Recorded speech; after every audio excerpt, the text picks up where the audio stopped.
Hey, today we have our very own redesign consultant expert, Ginger Lewman. And of course, as always, yay, Ginger. And as always, we have our co-host, the ever enlightening, we wonder what he's going to ask, Mr. Glenn Wiebe. So today, we're anxious to hear how redesign is going during this COVID time. And so we're going to kick this right over to Glenn and see what's going on there, Mr. Glenn. Just so you know, obviously, Mike is in his car. We didn't kick him out of his office or his house. He's out driving around literally delivering masks for schools. So he is a first responder today, not in maybe a third responder might be better. Maybe fourth or fifth. He's out and about. So he's in his car trying to stay out of the wind where we can hear him. So Mike, thanks for joining us as well on your fourth or fifth responder trip around the state of Kansas, dropping masks off.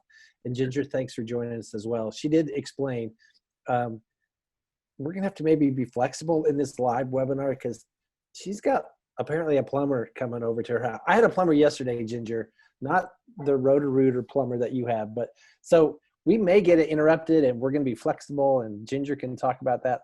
You know, there's got to be some parallels there between redesign or whatever, but yes, we're going to spend maybe 20, maybe 40, I don't know, maybe 60 minutes talking about redesign in the state of Kansas. And Ginger, just so the listeners and everybody else knows out there, Ginger has been working as a redesign consultant for ESDAC maybe 3 years or so. She's really been in it from the beginning for 4 years. And so we wanted to chat a little bit and get a different perspective. We've been talking to principals and administrators over the last few months. And so we wanted to maybe get a different perspective. So Ginger, thanks so much for being here with us today.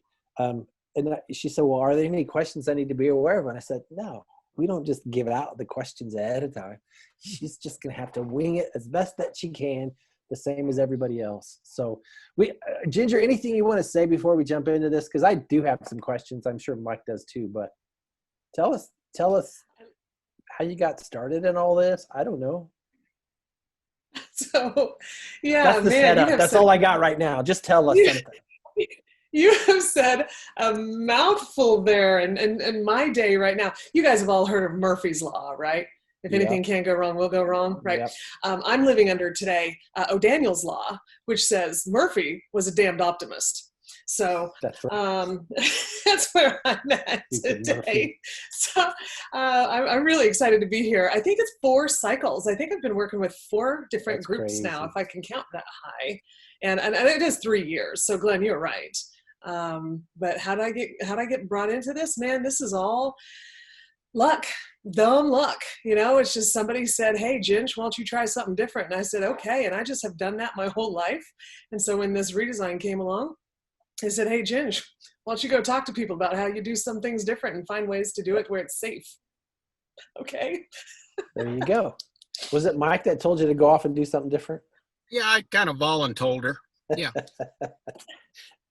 Well, here's your I was first. Really excited about.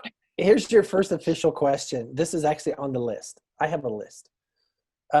Seriously, one of the things about you that I have always admired, and there are many, by the way, but one of those things is seriously your fierce commitment, loyalty to the student, like the kids in the system. You have always championed that perspective and tried to give voice to the kid and literally brought that kid out and let them do the talking. And that's always been something that's super amazing. So my first question is, how have you seen the redesign project? And again, this idea of doing school differently for the last 3 or 4 years, of giving districts and buildings permission to go really wherever you want. How have you seen that process impact that kid, the K-12 students that schools are working with, that you're working with? How has the process changed the lives or impacted that kid? So you asked about 4 questions in there, and I want to try to get to them because they're all delicious. I think that teachers really, truly don't want to teach curriculum. I think we all came into this, we want to teach kids. In the process somewhere of making things simple, making things more effective, we've shifted our own personal beliefs into the curriculum is helpful, and we want to get the kids to there, so we're focusing, and we've, as an entire system, we've moved away from focus on the kid. And now this redesign process allows teachers to remember what they love, who they love, and why they got into it, and put the focus really into a spot where we can see immediate results that matter. It's fun reminding teachers that they can listen to all their kids, and reminding that they want to listen to all their kids. I've had groups of teachers bring in, because you can't in large schools, but even in small schools, you want to hear from each kid. How's school working with you? And you try to develop those individual relationships as much as possible. But when you're on a whole scale change with redesign in a school or a district, you can't listen to every single kid. So you bring in some representatives. And in one particular situation, they brought in the kids, and they were all basically, they were given good information, but they were all basically the same thing, except for one girl. And one girl was saying things that were hard. It was hard to hear her say these things. And when she left, the teachers looked at me and said, well, and they started to diminish what she was saying because of this reason or that reason. And I said, whoa, she's in this school. Yeah, we need to listen to her too. Yeah. And maybe her reasons aren't legitimate, but that's what we're hearing right now. We've got to listen to all things. And that's the thing that I learned. And I'll wrap up the question with this. The more we learn to give kids, the kids have voice. We're not giving them voice. We're stopping them from being quiet is what we're doing. So the more we sit back and let them speak up, sometimes they don't know how to temper those opinions, and it hurts when they tell us their truth. But we're adults, and we've got to learn to sit through it and hear it, and also teach them how to communicate ways that can be heard. It's a win. Just that process is a win for the kids in their lives. What would be some examples then after 3 years? I'm assuming, and I could be wrong, but I'm assuming that you've had the opportunity to hear stories, situations where the adults in the system, the teachers and the admin people are going, yes, we heard that student, we heard that group of students, and so this is what we're going to do differently now. What are some examples that you can come up with that come to mind immediately, and take a couple seconds? You got 20 seconds to like seriously flash back and go, okay, yes, this is a place and a time where the kid's voice actually made a difference, and the adults in the room listened to that kid or those kids and said, yeah, you're right, here's what we can do different to make your life better, to help your education. Do you have stories like that? Absolutely. And I'm just trying to get them into some sort of logical moment where I won't start talking about one and forget all the others. Okay. So first, I believe that this process is layered. I think at first the kids give us very tiny things that they're interested in. And once they start to develop their voice better, they give us more important things. Yeah. So that's a reality that I've seen. I have in multiple locations, both elementary and at secondary, because I've had the opportunity to work with elementary too, even though that's totally out of my comfort zone. It's a perfect way to be a coach, where I said, listen, I don't know. Let me just ask you these questions because you are the expert. Yeah. And that's fun to get to do that. Where they recognize they have kids who come from hard backgrounds, mm-hmm. and that they come to school not ready in multiple different ways, and that some kids need more active in the morning, and some kids need more calm in the morning. And I will say that I have seen that happen in many districts. Haven Elementary is somebody who really fought hard, the leadership there, to get that to happen. And it's going through shifts. I'm not sure where it's going to end up eventually, but that's where they started. Just down the road from my house, I'm gesturing. Can't you see it over there? Wiley Elementary is doing the same thing. Peabody Burns, same thing. Liberal High School, this is who I've got to visit out there. Same thing. They're just saying that some kids need something different, but what they don't need is bell ring, sit down, let's go. They need a moment to breathe. So what exactly does, I'm sorry, I'm going to interrupt. I'm sure you have more on your list and I want to hear those, but now I'm just curious, so what does that look like in Liberal or Haven or Peabody or where, so I come in as the kid and I'm ready to go or I'm not ready to go. What has changed in those buildings to accommodate the kid?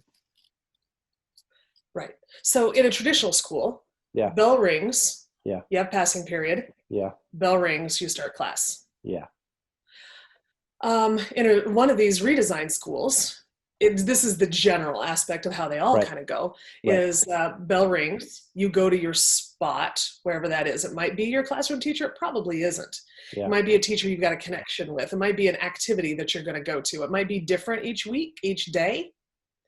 And so each place has its way to make sure kids don't get lost. Where am I supposed to be right now? Right. But they might go right off the top of my head, there's a bunch of kids in Haven Elementary who will start out the morning in the gym. Mm-hmm. And they go in there and they play ball, they play tag, they do all sorts of different things. They get their energy out. Right. And there are other kids who are like, that's not what I want. Right.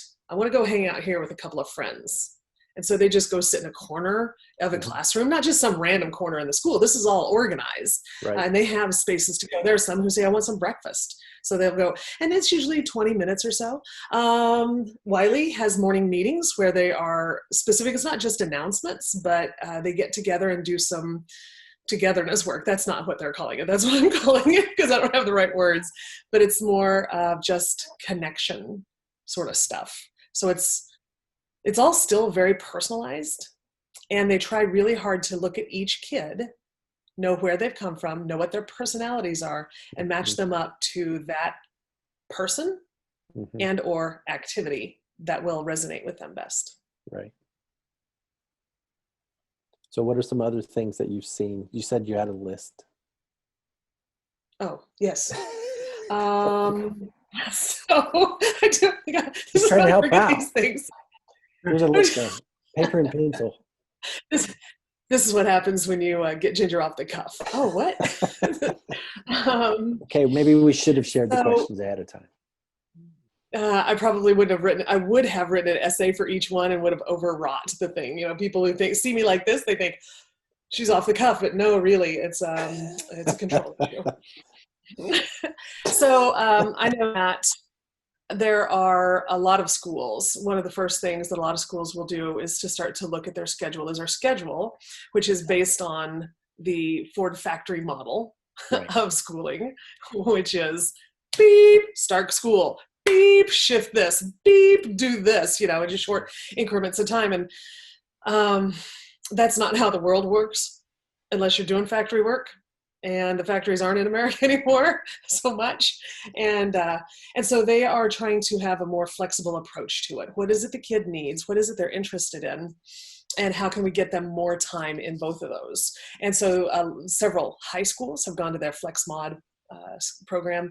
And I know schools who are going toward that who aren't even in redesign. But it's different. It's different in each school. So the Flex Mod can work to where, well, it's just hard to explain. And it's one of those things where you really do have to see it, because somebody can spend 1,000 words on it and you'll say, I still don't see it. But that's a really neat way to respond to what kids need and give them a lot of choice in that. That in and of itself is not redesign, but it's a first step, or it's very much a second step.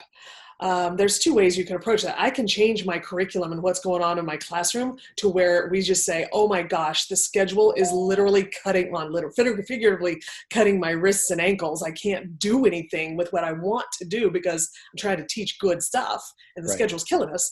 Right. So now you have a reason to change your schedule. Right. I haven't found a lot of schools doing it that way. What I do see is they change their schedule. And now this is where the old block scheduling went wrong. Mm-hmm. Now that you've got your schedule changed, what will you do differently in your classroom? Yeah.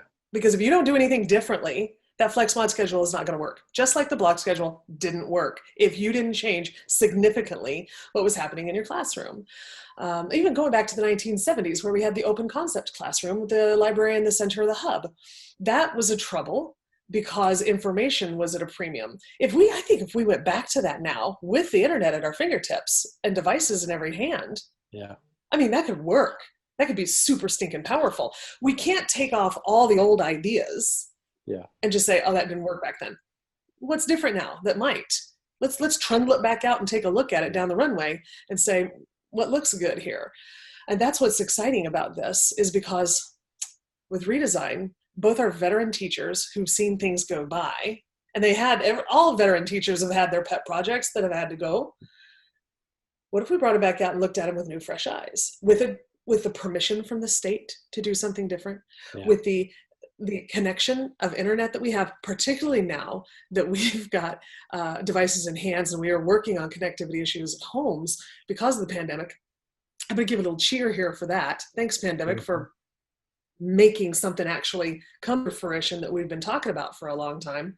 Absolutely. It's hard to cheer pandemic, but opportunities, right? Silver lining. Yeah. If we don't take a silver lining in this horrible thing, what have we not done? Everything. Yeah. And I think Redesign, every school that I've talked with who has been in the redesign, and that's been a lot that I've listened to, that has been in the redesign process when the shutdown started last spring, everybody went, oh, and the redesign schools went, oh, wait a minute. We can do this, we can do that. Okay, we're going to be okay. Let's get this in order. And they had a plan, and they freaking ran. Yeah. Others didn't. I know many others who said, we'll be fine by August. And I got a phone call August 3rd and said, can you come out and teach us how to teach it this way? August 3rd. I think we all did. Yeah. Okay, you segued right into the pandemic question. Literally, this is a non-pandemic question. We'll come back to the pandemic, but think of the process of redesign, right? 3 or 4 years. We had the 7 Mercury schools, and we've had some of those people on in the last few months. I mean, last week it was, I can't remember, Stockton, and we had all these. I mean, so we've got these people who have come in, and we've started the process now, and it's been 3 years, and more people, Apollo and Gemini, got it mixed up. Apollo and Apollo 2, and I don't know what's next, Space Lab or International. I mean, we're going to eventually run out of things.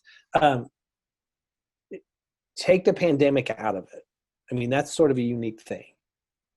But have you seen the process change? I mean, if you can't take the pandemic out. But have you seen the process of redesign change in the 3 years or so that you've been working with this? Again, 7 Mercury schools jumped in and said, we don't have a clue. We'll just figure this out. After that, we've had a process, a timeline, a structure. There's some stuff KSD has given schools. Have you seen that process change since it got started? I mean, the whole point of redesign was try some stuff, research some stuff, change some stuff as you go along. Has the process itself changed? Yes. How? Remarkably so. For the better. Every single year it gets better, and I'm so excited about that. It does, at least on our end. So yeah, it does. Like, yes, thank you for going through all this crap for us early on. You fix it for us. What's been fixed? What's different? How's it better? Yeah, Apollo 2 doesn't even recognize that they are the beneficiaries of the pain of the Mercuries, of the Geminis, of the Gemini 2s. So with the Mercuries, it was hey, you're interested? Go. And we're gonna try to help you. And by we, it was KSDE. Right. It was Jay, Scott, and Tammy Mitchell, right, who said we'll help you as best we can. Sure. And they did an amazing job for having 0 blueprints. But at the same time, this is where it's 2-cycle in the same year. The Gemini 1s came in and they said, just go on your own if you need to. And there were a couple of schools who hired us as ESDAC, hired Katie and me and said, hey, we think you guys do something different. We think you're pretty courageous, and let's help us think this through. And we worked with them for a year. And when it was time for them to launch, they had 2 years to launch. They chose not to launch because they weren't as good as they wanted to be. Right. But they could have launched. They could have launched easy, especially in how people are launching now.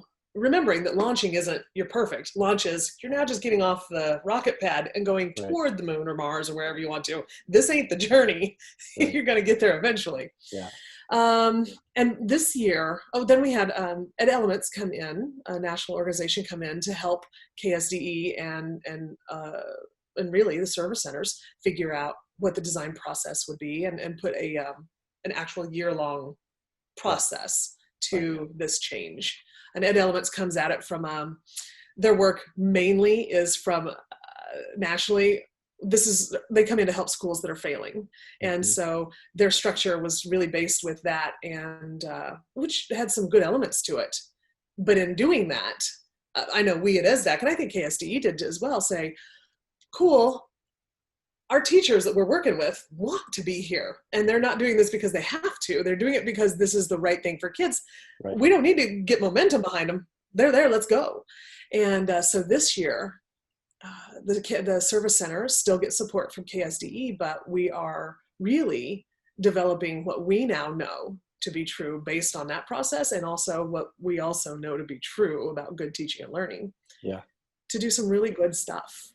I'm excited. We've got how many schools? 1, 2, 3, 4, 5 schools. Is that right? 5 in my head. I'm looking at them that we're working really close with right now during pandemic, which I'm floored. I'm pleased that these 5 schools at ESDAC land said, we want to do something different. We're still going to do it during pandemic. Let's go. And I told them, congratulations, because pandemic changes everything anyway. Why not get support with it? Thanks for being with us. Let's help you.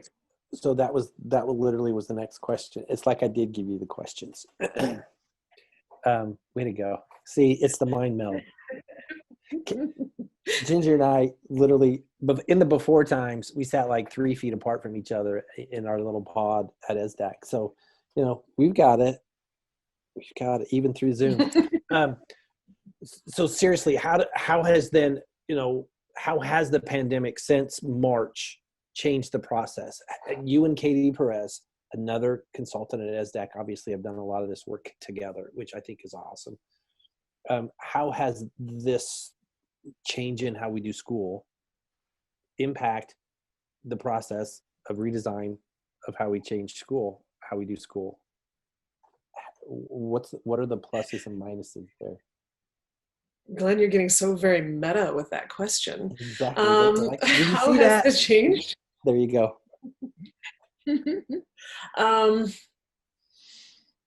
Really not a lot.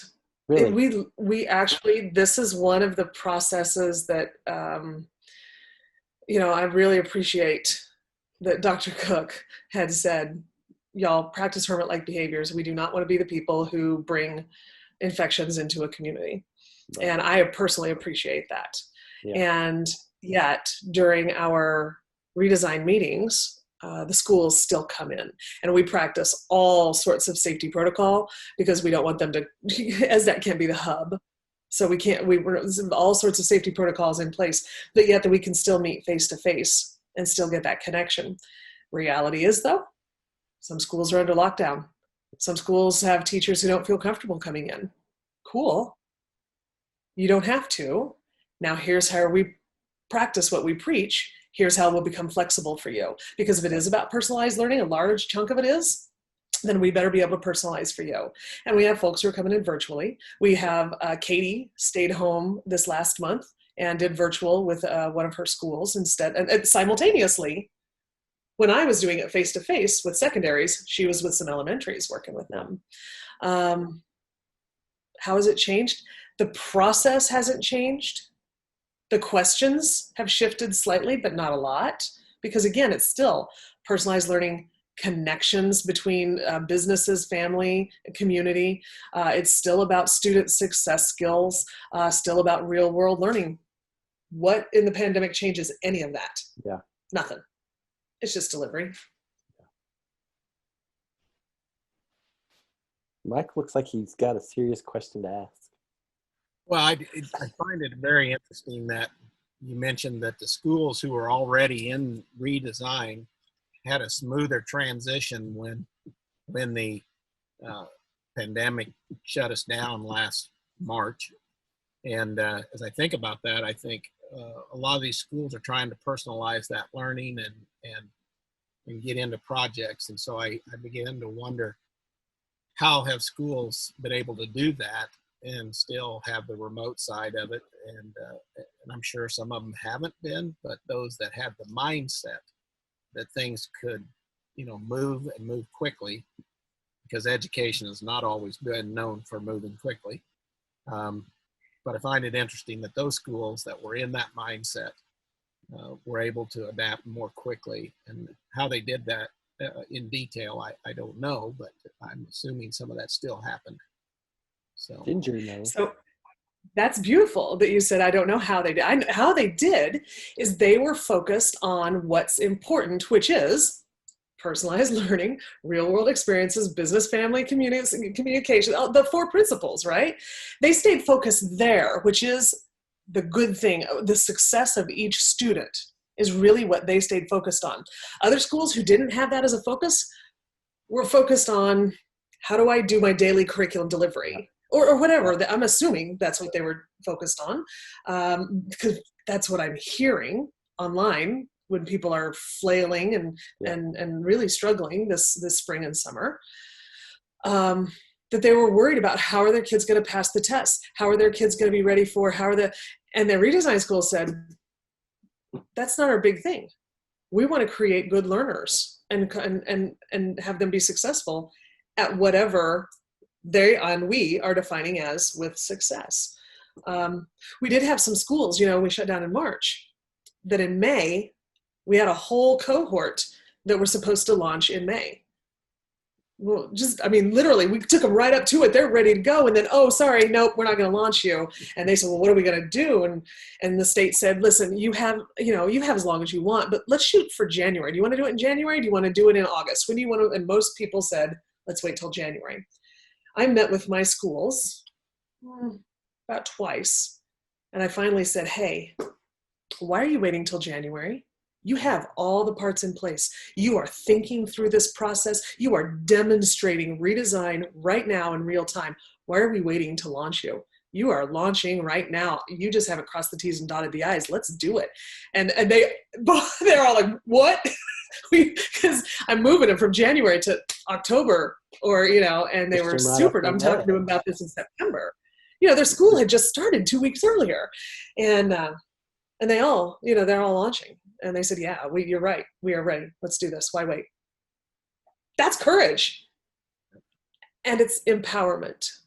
Yeah. And it's a trust and belief in themselves to be able to run the system instead of the system running them. Yeah, that's interesting, and brings to mind a thought. What I've seen in some of the conversations with administrators and curriculum leaders in the redesigned schools is we're starting to see that mindset develop, that it's okay to fail and do an autopsy on it and then fix it and move forward, which traditionally over the centuries, it seems like we've tried to prevent a kid from failing, or a teacher's lesson from failing, or an administrative move from failing. Now, what I'm seeing in those redesigned schools and in the conversations is, yeah, we tried that, didn't work, we tweaked it, let's try it again, and if we'd only done this, and let's just start tomorrow doing that. And so it's really energizing to hear some of that stuff. What kind of experiences have you had with that at the teacher level in the region, or have you? I mean, I'm hearing it, but you're seeing it, you're living it. So. Yeah, that's what's so exciting with the being able to try something and then see where it's going wrong and be able to fix it. Because again, in a traditional model, we hand stuff to teachers. Teachers say, think about it, in the workroom, the lunchroom, wherever they get together, and they're like, oh, this totally blah blah blah. This isn't working here. Blah, blah, blah. But in a redesign school, you say, oh, this isn't working. Cool. What needs to be done? Well, if it just was this, well, cool. Do that. Let's do that. It's a personal responsibility because everybody's on the team. It's not just one or two or a small group of people saying, do it this way. Everybody's on the team. So when teachers are struggling with whatever, they come up with an idea, or if they don't have an idea, they say, hey, I'm struggling. Let's come up with an idea to change it. So a lot of that happened with the pandemic. We were going to do this, but that isn't possible now. And so we're doing this instead, or we've had to put it on hold. We do want to come back to this. So what this was supposed to do, we're going to do this instead. And I would love to give you details, but I've slept since I've talked to a school lately, but this is a regular conversation that people have regular on monthly meetings. It just seems like even redesign schools, and correct me if I'm wrong, the longer you're in that process, I think the easier it is for teachers to wrap their head, and even administrators, obviously, to wrap their heads around the fact that they can do really whatever they want. I mean, I say that with some caveats and some asterisks, but whatever. The idea is like, no, that didn't work. Let's try this. Can we do that? Can we really try? Well, yeah, KSD is giving you permission to try stuff in the 4 principles. What's best for kids, go and do it. And the short time I was in this process with you and Katie and Tammy and all the other people, that was the one thing that really always like, do you not understand what permission you just were given? You get to do anything. And they go, but what if, no, anything. That to me is still the part, I think, that whole Mike, that part that you were talking about, that, we train people not to fail rather than train people to try new things and see what happens, because it's okay. Because up until 3 years ago, we had to ask permission for everything. And I think that's in some ways, and maybe I'm wrong, but I think that's the hardest part for some teachers and administrators, to like just throw away this idea that you have to ask permission, that you just should just go out and do it because, it's good for kids. Why not try it? Yeah, that's one of the things that J. Scott has us echo, and I happily echo it. Is it safe enough to try? Yeah. It's big. And at first, almost every single teacher's all behind the idea. And then they start doing the work. And then there's a couple who are not as behind the idea of redesign. This isn't what they thought it was going to be. Right. And then they might grouse a little bit, depending on the culture of the school. But that's where they say, well, we can't, because almost every single one of the teachers, well, KSE won't let us. And it's super fun for me as a rule breaker. I know I'm sitting here with the boss, but I'm a rule breaker, right? That's one of the reasons why you still have me on the, right? Mike hired you. Not a law breaker, a rule breaker. And it's fun to watch KSDE, who's been so sure, redesign themselves in order to better serve the teachers and the kids rather than serve the system. And that gives me energy every day. So whenever a teacher says, well, we can't, I'm like, well, wait a minute, there's a little portal. Let's go ahead and ask that question to the people who are who says we can't? Well, they doesn't exist. Who told you this? Oh, nobody told you this? Then we're going to do it. This person told you this? Well, let's just go talk to them. They might have just been saying that generically, not knowing that you are in a redesign school and we're kind of allowed to do some different things. So let's just get it cleared out. Yeah. And it's so fun because then, and I'm not trying to do it in a mean way or I'm not doing it cavalier. I'm just as true and honest. Right. Because if this is a real hurdle, then let's just knock that daggum hurdle down and move forward, because you already agree that it's right for kids. It's just the hurdle. Hurdles, schmurdles, let's jump. Hurdle, schmurdle. I've heard on numerous occasions, Randy, Dr. Watson, our commissioner, say point blank, okay, let's do it. And then let's ask for permission. Let's see what happens, you know. And, you know, he says, it's, you know, if it doesn't go against a state statute or a state board policy, and even that we'll look at it, then let's go.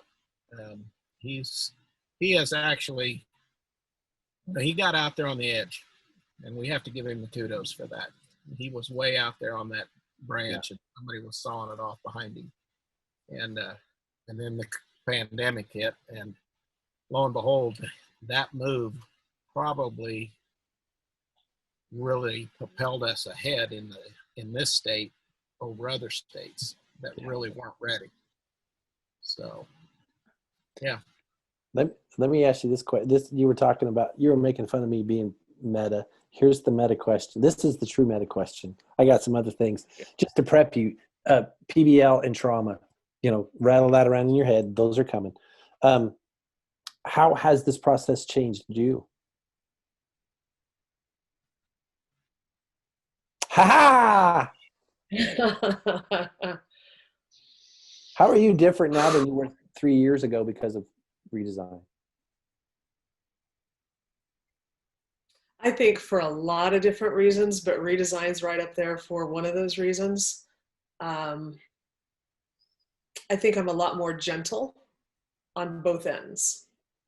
I think I'm a lot more gentle with a teacher who is reluctant to listen to what their worries and concerns or nervousness or what they see that I'd missed. Yeah. I'm more gentle there.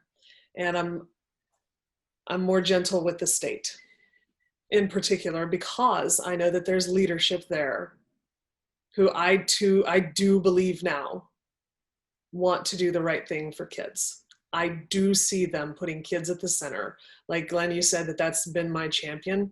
It feels weird to say that, you know, because is that true? And, you know, if you look at my actions, yeah, I guess that is true, because if it's not good for kids, I won't support it. And I'm not sure that that's always been the case with KSDE, that it's been really a beautiful system that was perfectly designed to serve itself. And now it's shifted, and it's going through bumps and bruises. And I can totally empathize with that as one who's done that myself in many different arenas. So I'm more gentle, I think, all the way around.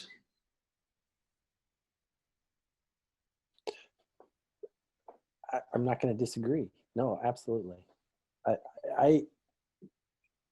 This is not a therapy session. I was just curious if there was things that you're going to go, oh my gosh, I never thought about doing it that way. And now I had this one school. But yeah, absolutely. I think I would not disagree. I think Randy Watson, for one, and other people that he has hired. And I would say Jay and Tammy. I love both of those people because they are the ones who had to jump off the edge with Randy and actually, you know, pull it off.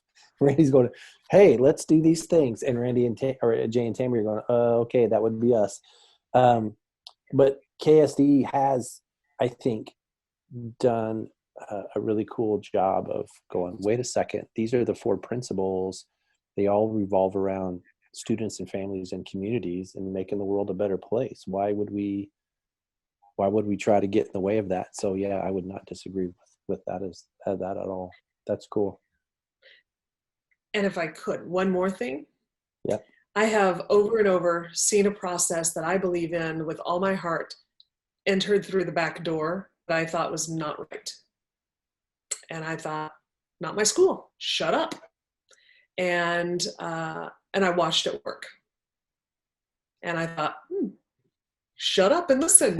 You know, I don't know how many times my kids will do something and I'm like, really? You're going to do it that way? And then bam, it worked. Oh, Jen's just, yes, it is going to work. Just shut up. And then the schools are too. And the main one that I just really got my tail up in the air about was people who would change their schedule before they went to their project-based learning or their problem-based learning or anything to change anything in the classroom. They would just change their schedule. I'm like, well, I saw that happen with block curriculum or the block scheduling. Yeah. Good luck with that. Yeah. And then what would happen is that they said, oh, so we're wiggling around here. Okay, cool. I don't care. Why is this not working? Yeah. That's right. Light it over here, doesn't matter. Let's get to the center. They're doing great. So you have a very strong background in problem-based learning and PBL and project-based learning or passion-based learning, all the learnings rolled into the PBL part of it. How does that impact the work that you're doing with Redesign schools? And I'd be curious to see if there's do you see it working differently in a redesign school than in a non-redesign school? I don't know if that's a really good question. I'm just curious, first of all, how does it fit in a redesign school, and wouldn't it fit the same way in a non-redesign school?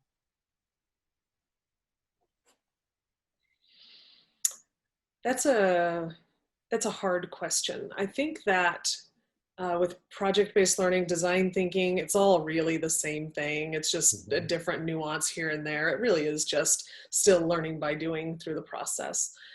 I think that's, for me as a support, having that in my back pocket and having Katie have that in the background, and then have she and I team with her at the elementary point of view and me at the secondary point of view. And it sounds like we disagree, but we don't. We totally agree on everything, which is crazy. This never happened anywhere in my life. And then to know that Redesign is that. And so she and I have approached this from the very beginning, that Redesign is nothing more than a project-based learning unit. We just happen to be instructors. So then how do we help the people figure it out with and for themselves? What resources do we have in our pocket in case they can't find something on their own? How do we approach them with questions instead of telling them? Because turns out sometimes we're wrong, and by we, I mean me. Katie's never wrong. And then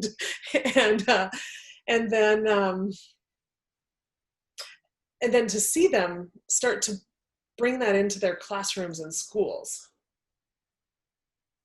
It's a mixed bag. So to compare PBL in Redesign school and a PBL outside of Redesign school, I have yet, I'm going to say this out loud, and somebody's going to say, wait a minute, you need to come see our school. And boy, I hope they do. Please. Rail me with this one, please. I have yet to see a school go full PBL, a Redesign school go full PBL like I think they could. But I also recognize that I walk around the world as a hammer, and so everything looks like a nail to me. So I know that there are a lot of opportunities that people could take that they're choosing not to, for probably legitimate reasons. To me, they're similar in that mixed bag. Once teachers understand that the redesign process is PBL, they seem to take to it more intuitively because they've experienced it from a learner's point of view over a long period of time. But yet still somewhere in the back of their heads, they're like, but I don't have a year and I can only touch it, for a couple of hours once a month. So they still have trouble making that shift. That answer is really dissatisfactory, I'm sure, but I have hope that, to me, all four principles are PBL. Mm-hmm. They are. I mean, how do you have PBL without family business? How do you have it without student skills? How do you have it without real world learning? You just don't. That's what it is. And now how do we translate it into hard content in a finite amount of time? Right. That's the number one struggle that everybody always has anyway. And that's why you want to hire me and Katie to come in, because those are the daily details that are hard to just figure out. And we got you on that. Is it possible then to do redesign without PBL? Could a school do redesign and go, we're not going to ever do PBL? I mean, there are some who I'm are. sitting up here to go, no, it's not possible. Well, I don't think so, but there are some who are doing it without PBL, and they're really looking under the personalized learning. And by personalized learning, they're defining it as career studies. And so really their personalized learning is their individual plans of study. Right. And that's how they're working through that particular piece. Right. And they're not really, because PBL really is a classroom change for most people's mindset.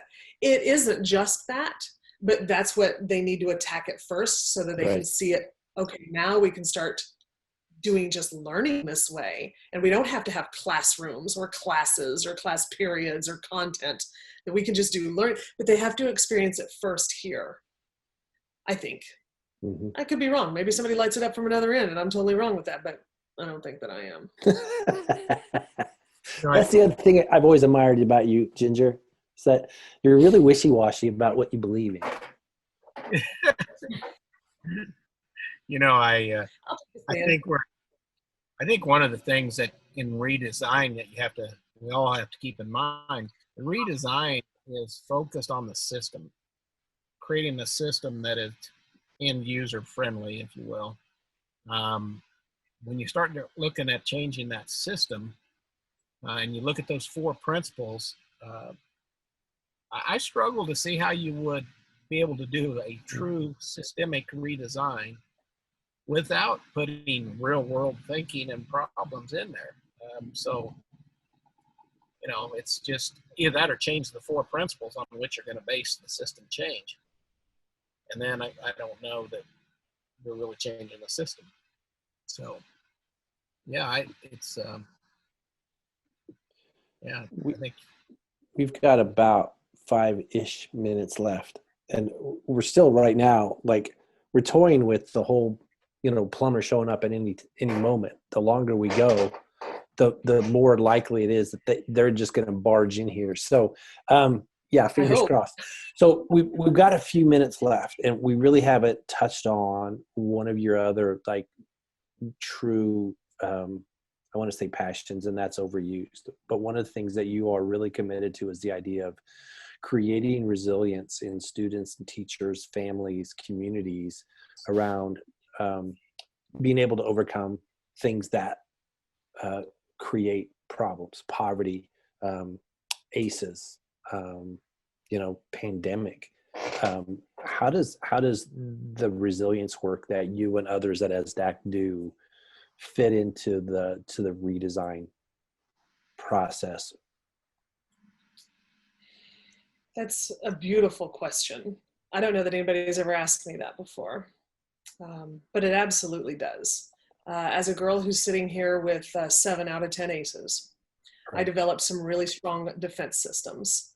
And that's where I got real strong in my opinions, and I just stood there and had no problems telling people exactly where they were wrong, because the defense system is that I was smart. Right. Starting to learn about that and starting to heal from that sort of work personally, starting to see now through deeper lenses into life, into other people's lives, instead of just defending mine, brings about a different point of view. And now that we're living in an era of collective trauma, universal trauma, that every single one of us has now, whether you had 0 ACEs or what, right now we are working with at least one piece of trauma, which is COVID. And to know that the thing that pulls us out of those hard times is a connection with another safe, caring, stable adult. And knowing, how do we get that stability when everybody's going through it? Right. And that's been a lot of the work that I've been really, really, really lucky to have learned and lived and now get to pass on. Because even outside of pandemic, the concept of redesign, I don't know if I would call it trauma. That'd be a good wrestle to have with somebody. But the concept of upending everything you've ever known about teaching and learning, bringing it out on the table, looking at it. Is this something we want to keep? Is this still serving us and our kids? Or do we tweak it? Or do we chuck it? That in and of itself can be really hard. Yeah. You can call it trauma if you want to or not. The idea is that I'm doing my regular work on top of changing everything about the work that I'm currently doing. How do I do that? Yeah. So how do we get ourselves regulated during the process? And that is through that connection, that connectivity of being there. And teachers are the most selfless human beings in the world to a fault. They will serve others before they ever take care of themselves. And you know the old adage, I will have to put my own oxygen mask on first. If I don't put it on first, I sure is not going to help anybody for very long. And when I'm in the process of redesign, even outside of pandemic, I'm dying. I'm doing more than double work. And if you're in a small school, holy moly, the work that they have to do on top of everything. It's hard to, so then how do we continue to use those lessons of what's happening in our brains, what's happening in our bodies, and how to create that connection through fun, lightweight, not another thing to do, but how do we do it for each other, that co-care? So it's almost, I'm not going to take care of myself, but I'll take care of you, Glenn. Yeah. Well, thank you. We should make that a t-shirt. Take care of Glenn. So you can't really do redesign without PBL, and you can't really do redesign without an awareness of the trauma ACEs and building resilience either. I mean, that's what I heard you say. Tell me if I'm wrong, but I think people are doing it or think they are, but I don't think you can truly do it without a support for yourself and for your colleagues, both with PBL, colleagues and kids, both with PBL and with trauma informed practices. Awesome. Okay. Mike, any last questions? No, just want to say thank you to Ginger again. Amazing information and amazing insights into this whole redesign process. We really went some deep today, and that's really helpful to our audience, and I hope they'll find that all very valuable. I would say this, our next session is scheduled for December 16th, but we're going to take that one off the calendar. We need to have everybody enjoy their Christmas breaks and their Thanksgiving break that's coming up. So we will see everybody in January. So January will be our next session, and that'll be on the third Wednesday of January. So until then, we want to thank everybody for joining us. And Glenn, I'll kick it back to you for last comments. Well, Ginger, thank you very much. Any last words of advice or wisdom that you can share or want to share? This is your last chance to, really go to town on Mike or whoever. I don't know.